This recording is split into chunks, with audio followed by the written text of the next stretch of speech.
Hello दोस्त, आज देखने वाले अनुसूचियाँ। तो इस वीडियो में देखेंगे कि मूल संविधान में कितनी अनुसूची थी, वर्तमान में कितनी अनुसूची है, कब कब जोड़ी गई है और कितनी जोड़ी गई है। तो चलिए इस वीडियो को शुरू करते हैं। और हाँ, लाइक और सब्सक्राइब जरूर कीजिएगा। तो चलिए देखते हैं। सर्वप्रथम देखेंगे भारतीय संविधान की अनुसूची। तो भारतीय संविधान में जो मूल संविधान में आपसे पूछेगा मूल संविधान में कितनी अनुसूचियाँ थी? 8। कितना? 8। ओके। अभी वर्तमान में कितनी है? 12। 4 जोड़ी गई है। तो कब कब जोड़ी गई है? सर्वप्रथम 9वीं को जोड़ी गई है 1951 में। कब? 1951 में। उसके बाद 10वीं जोड़ी गई है, उसके बाद 11वीं जोड़ी गई है, उसके बाद 12वीं जोड़ी गई है, उसके बाद लास्ट। ओके।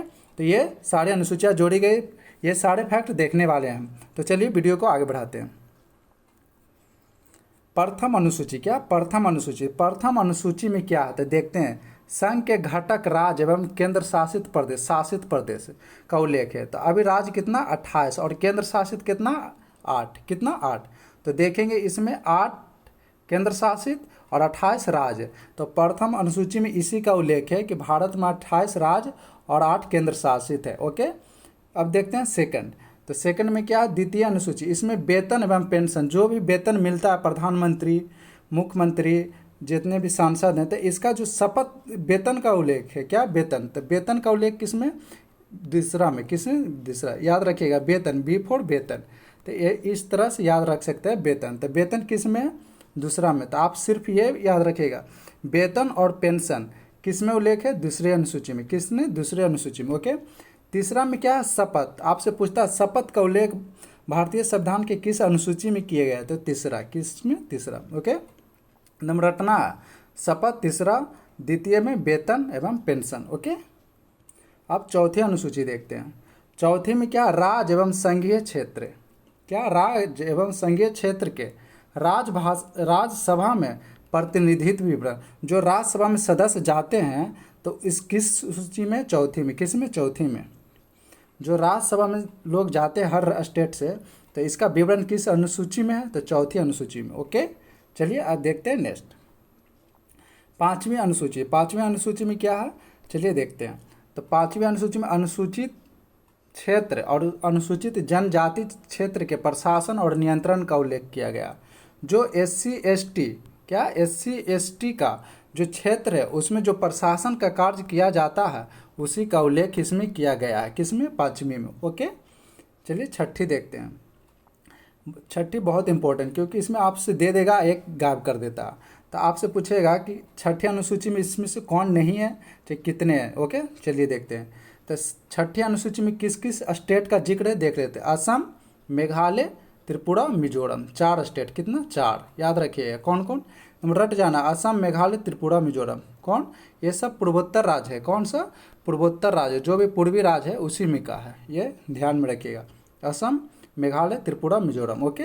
और इसके जनजाति क्षेत्र के प्रशासन का प्रावधान किया गया।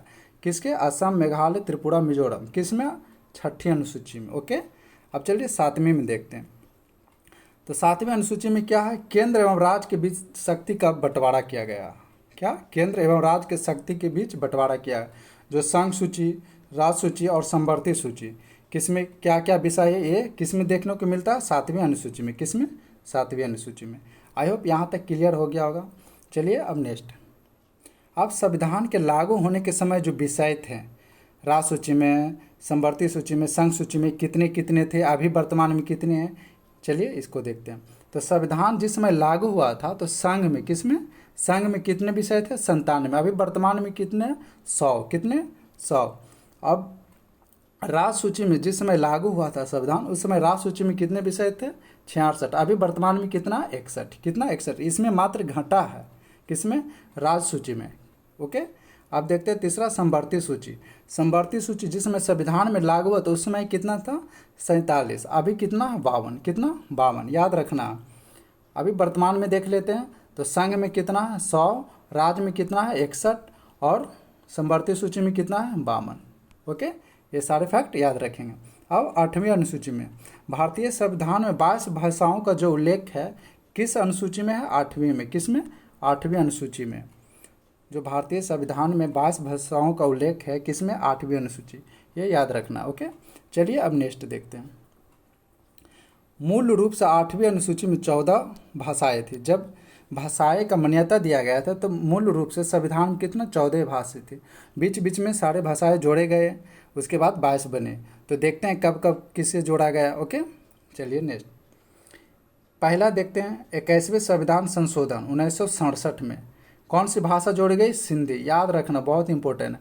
आपसे पूछेगा 14वें भाषाएं के बाद सर्वप्रथम किसे जोड़ा गया? तो सिंधी भाषा को। किसे? सिंधी भाषा को। किस संशोधन? 21वें संशोधन द्वारा। कब जोड़ा गया? 1967 में। ओके, अब देखते हैं सेकंड। 71वें संविधान संशोधन द्वारा 1992 में 3 भाषा को जोड़ा गया। कितने? 3 भाषा। कौन कौन है? चलिए देखते हैं। कोंकणी, मणिपुरी, नेपाली।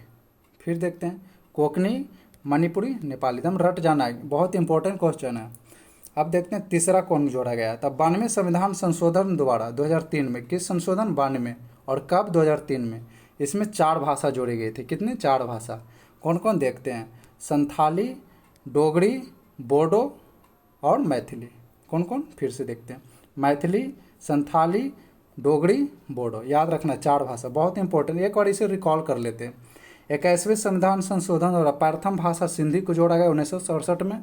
71वें द्वारा 1992 में कोंकणी, मणिपुर, नेपाली। आप इसे इस तरह याद रखते हैं, KMN, कोंकणी, मणिपुर, नेपाली। ओके, चलिए अब देखते हैं चौथा। 92वें संविधान संशोधन द्वारा 2003 में मैथिली, संथाली, बोडो, डोगरी। ओके, चलिए अब नेक्स्ट देखते हैं।